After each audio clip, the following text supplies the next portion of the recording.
एक औरत जिसकी उम्र लगभग 40 से 45 के बीच होगी, वो रात के अंधेरे में दिल्ली शहर की गलियों में बहुत तेज कहीं भागी जा रही थी। उसके कपड़े हर जगह से फटे हुए थे, उसके चेहरे पर भी कई निशान उभर कर सामने आ रहे थे। ये औरत एक समय पर दुनिया की सबसे बड़ी एक्ट्रेस में से एक थी। एक समय पर लोग इसे देखकर आहे भरा करते थे, लेकिन आज इसे देखकर अपना मुंह बना लेते हैं।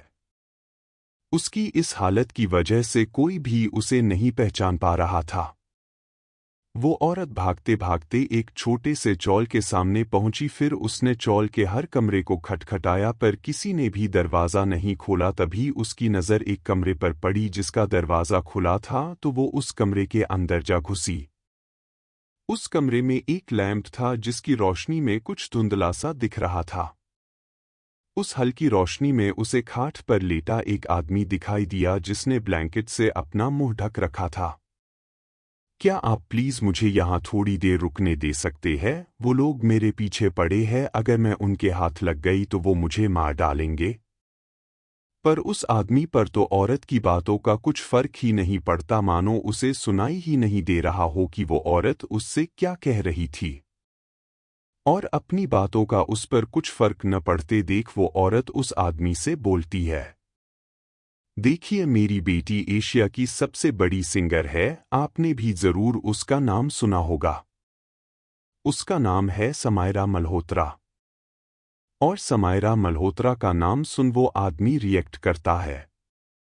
और उस आदमी को रिएक्ट करते देख वो औरत उसे बोलती है, मेरे पति भी अपने टाइम के सबसे बड़े बिजनेसमैन थे, उनका नाम ऋषभ मल्होत्रा है। इस बार उस आदमी ने अपना सर ऊपर उठाया और उसे देखकर वो औरत हैरान रह जाती है। तुम यहाँ क्या कर रहे हो? ऐसा बोलकर वो औरत पीछे मुड़कर दरवाजे से जाने लगती है कि तभी उसके सामने एक लड़की कुछ आदमियों के साथ आकर उसका रास्ता रोक देती है। तभी उस औरत के कानों में उसी आदमी की आवाज़ पड़ती है, तुम्हें क्या लगा हमारे हाथों से इतनी आसानी से बचकर निकल जाओगी? फिर वो आदमी पीछे से आकर उस औरत के बाल पकड़ उससे बोलता है, क्यों हमसे बचकर अपनी उस बेटी के पास जाना चाहती हो ताकि तुम उसे बता सको कि कैसे हमने तुझे टॉर्चर किया? दरअसल ये आदमी अमित रंधावा है और वो औरत जिसका इसने बाल पकड़ रखा वो रिद्धि कपूर है। एक वक्त वो पूरे फिल्मी जगत की सबसे बड़ी एक्ट्रेस हुआ करती थी। उस वक्त इसके नाम से ही थिएटर्स फुल हो जाया करते थे। अमित के प्यार में अंधी होकर रिद्धि ने अपना करियर, फेम यहाँ तक कि अपने पति और 5 साल की बेटी तक को छोड़ दिया था। उसका पति देश का सबसे बड़ा बिजनेसमैन ऋषभ मल्होत्रा, जो कि दिखने में इतना हैंडसम था कि हॉलीवुड की एक्ट्रेस भी उस पर फिदा हो जाए। अगर वो कह दे तो दुनिया के बड़े से बड़े परिवार खुशी खुशी अपनी लड़की का हाथ उसके हाथ में देने के लिए तैयार हो जाए। पर इतनी पावर होने के बावजूद भी उसको अपनी पत्नी को खोना पड़ा, जिसे वो अपनी जान से भी ज्यादा प्यार करता था। चल अब अच्छा ही हुआ तू वहां से भाग गई, कम से कम हमें तुझे और दर्दनाक मौत देने का मौका मिल गया, अमित रंधावा रिद्धि को देखते हुए बोलता है। उसकी बात सुनकर गेट पर खड़ी औरत बोली, ये क्या बोल रहे हो तुम बेबी? अभी मुझे इसे और टॉर्चर करना है। नहीं संगीता, हमें इसे मारना ही होगा क्योंकि अब इसकी बेटी भी इतनी पावरफुल और इन्फ्लुएंशियल हो गई है कि अगर उसे कहीं इसके बारे में पता चल गया तो शायद वो इसे हमसे बचाने में कामयाब हो जाएगी। और इसके बाद फिर माँ बेटी मिलकर हम दोनों को बर्बाद कर देंगे।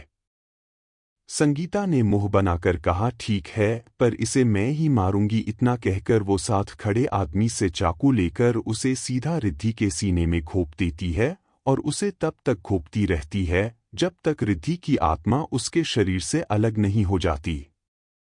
तभी अचानक वहां समायरा अपने बहुत सारे हथियारबंद बॉडीगार्ड्स के साथ वहां आती है और आते ही उसके सभी बॉडीगार्ड्स सबको घेर लेते हैं। और अपनी माँ को जमीन पर पड़ा देख वो उसके पास आती है और बोलती है, माँ माँ मैं आपको कुछ नहीं होने दूंगी, चलिए आप मेरे साथ हॉस्पिटल। ऐसा बोलकर वो रिद्धि को उठाने लगती है कि तभी उसका मैनेजर तरुण उसके कंधे पर पीछे से हाथ रखकर बोलता है अब वो नहीं रही। और तरुण की बात सुनकर वो तरुण को गुस्से में बोलती है तुम्हारा दिमाग खराब है क्या, ऐसे कैसे मेरी माँ मुझे छोड़कर चली जाएंगी, देखना अभी वो खड़ी होगी। ऐसा बोलकर वो अपनी माँ को जगाने की कोशिश करते हुए बोलती है नहीं माँ, आप मुझे डैड की तरह अकेला छोड़कर नहीं जा सकती। दरअसल ऋषभ रिद्धि से बहुत प्यार करता था और रिद्धि के उसे छोड़कर जाने के बाद ऋषभ ने भी आत्महत्या कर ली थी।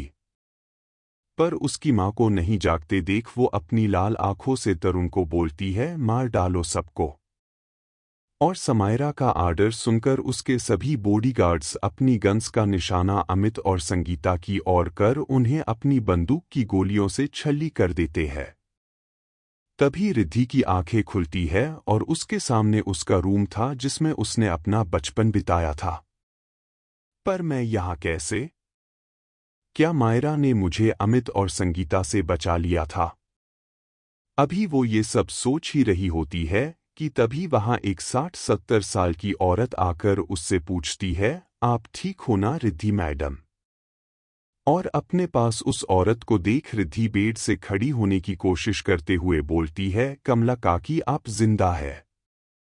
तभी कमला काकी उसे वापस बिठाते हुए बोलती है मुझे क्या होगा, मैं तो बिल्कुल टिप टॉप हूँ। दरअसल कमला काकी ने ही उसके माँ बाप के जाने के बाद उसे संभाला था, पर वो इस बात से हैरान थी कि उन्हें तो काफी पहले उसके मौसा और मौसी ने साजिश करके मार दिया था, तो वो अभी उसके सामने जिंदा कैसे है। अभी वो ये सब सोच ही रही थी कि तभी उसकी नज़र पास में रखे शीशे पर पड़ती है और जब उसने शीशे में अपना अक्स देखा तो उसे अपनी आंखों पर यकीन ही नहीं हुआ। इस टाइम शीशे में उसे अपना 21वें साल वाला अक्स दिखाई दे रहा था। उसने हैरानी से अपने चेहरे पर हाथ लगाया तो उसका रिफ्लेक्शन बिल्कुल वैसे ही करने लगा। तभी उसकी नज़र अपने चेहरे समेत अपने पूरे बदन पर पड़ी जो कि अब बिल्कुल वैसा ही लग रहा था जैसा कि तब था जब वो सच में 21 साल की थी। फिर उसने अपने सीने को देखा पर उस पर चाकू का कोई निशान तक नहीं था। आखिर ये कैसे हो सकता है, मन ही मन ऐसा सोचकर वो बोलती है क्या मेरा वापस दोबारा जन्म हुआ है? क्या जन्म? क्या बोल रही हो मैडम? रिद्धि की बात सुनकर कमला काकी उसे बोलती है और कमला काकी की बात सुनकर उसका ध्यान भटकता है और वो कमला काकी से बोलती जी कुछ नहीं काकी, और मैंने कितनी बार आपको बोला है कि आपको मुझे मैडम बोलने की कोई जरूरत नहीं है। जी ठीक है मैडम। ओह सॉरी रिद्धि कमला काकी मुस्कुराते हुए बोलती है।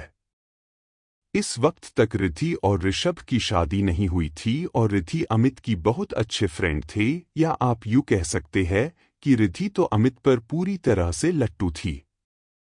तभी रिद्धि अपने मन ही मन सोचती है अगर भगवान ने मुझे एक और मौका दिया ही है तो वो उसका अच्छे से फायदा उठाएगी और इस बार ऋषभ और समायरा जो अभी तक हुई भी नहीं थी उसे बहुत प्यार देगी। तभी कमला काकी उसे बोलती है अब आप ठीक है तो मैं नीचे हॉल में जाकर ऋषभ, अमित और आपके दादा को आपके ठीक होने के बारे में बताकर आती हूँ। और कमला काकी की बात सुनकर उसे याद आता है कि ये वो टाइम था जब उसे पता चलता है कि वो ऋषभ के बच्चे की मां बनने वाली है, और इस बात का शौक वो सहन नहीं कर पाई और बेहोश हो गई। दरअसल उस दिन रिद्धि अमित को प्रपोज करने वाली थी, इसलिए उसने अमित को भी अपने घर बुलाया था, पर अपने दादू से उसके प्रेग्नेंट होने की बात सुनकर वो वही बेहोश हो जाती है। ऋषभ उस वक्त उसके सामने नहीं आया क्योंकि वो नहीं चाहता था कि उसे देखकर रिद्धि गुस्सा बढ़ जाए, पर अमित आया और उसने ऋषभ के लिए रिद्धि के गुस्से को और भड़का दिया था। तो आखिर ऐसा क्या हुआ रिद्धि के साथ जो वो पहुंच गई पास्ट में? क्या वो इस बार दे पाएगी मायरा और ऋषभ को उनके हिस्से का प्यार? जानने के देखते रहिए रेबिरथ फॉर लव एंड रिवेंज।